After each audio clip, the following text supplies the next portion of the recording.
നമ്മളതിൽ പിടിച്ചിരുത്തിയതാണ് ഒരു കണ്ടന്റിന് വേണ്ടിട്ട്. ആ വന്ന കാര്യം മാപ്പ് പറയാൻ വന്നതാ.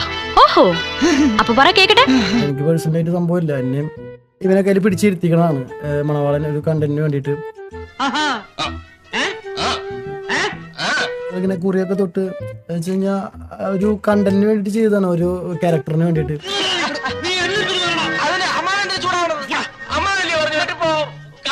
ആ വീഡിയോ ഞാൻ റിയാക്ട് ചെയ്തിട്ടുണ്ടായിരുന്നു. എന്നിട്ട് ഞാൻ വാണെന്നും മോശമായിട്ട് ഞങ്ങൾ റിയാക്ട് ചെയ്ത് എനിക്കും തോന്നിയത്. ഒടുവിൽ കുറ്റസമ്മതം നടത്തി അല്ലേ? സംബന്ധിച്ച് കഴിഞ്ഞാൽ എനിക്കിപ്പോ വീട്ടിൽ കയറാൻ പറ്റുന്നില്ല, നാട്ടുകാരെ നോക്കാൻ പറ്റുന്നില്ല. അത് കയ്യിലിരിപ്പിന്റെ. അതെ, കയ്യിലിരിപ്പിന്റെ. പുറത്തിറങ്ങുമ്പോൾ വെച്ച് കഴിഞ്ഞാൽ അത് ആ കുറിക്കൊണ്ട് അല്ലെങ്കിൽ പിന്നെ മറ്റേതൊക്കെ വിളിച്ചു പറഞ്ഞത് കൺമേശി വേണമെന്നൊക്കെ എന്നെ വിളിക്കുന്നു. റിക്വസ്റ്റ് വരെ അങ്ങനെ തെരുവ് വിളിച്ചുകൊണ്ടാണ് വന്നോണ്ടിരിക്കുന്നത് നിലവില്. തന്ത്രമൊക്കെ വിളിച്ചുകൊണ്ടിരിക്കുകയാണ് അവര്. അവന്റെ ഒരു കൈകുത്തിയാലേ നീയും നിന്റെ അപ്പനും ഈ എഴുന്നേറ്റ് നടക്കത്തില്ല. മണവാളം ബ്രോ എക്സ്പോഷർ ആണോ വേണ്ടേ? നമ്മളെ വെച്ച് അടുത്ത കണ്ടന്റ് ക്രിയേറ്റ് ചെയ്യാൻ ഇവരെ വിളിച്ചോണ്ടിരിക്കുക.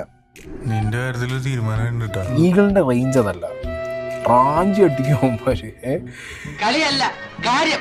വേണ്ടി വന്ന വീട്ടിനകത്തൊരു കാര്യം ഒന്ന് പെരുമാറും. ഇവിടെ വന്നപ്പോഴാണ് ആളെന്താണ് എന്താണ് എങ്ങനെയാണെന്നുള്ളതൊക്കെ അറിയാൻ പറ്റും. ഞാൻ ആരാ എന്താന്ന് ഇപ്പൊ പിടികിട്ടിയായിരിക്കും.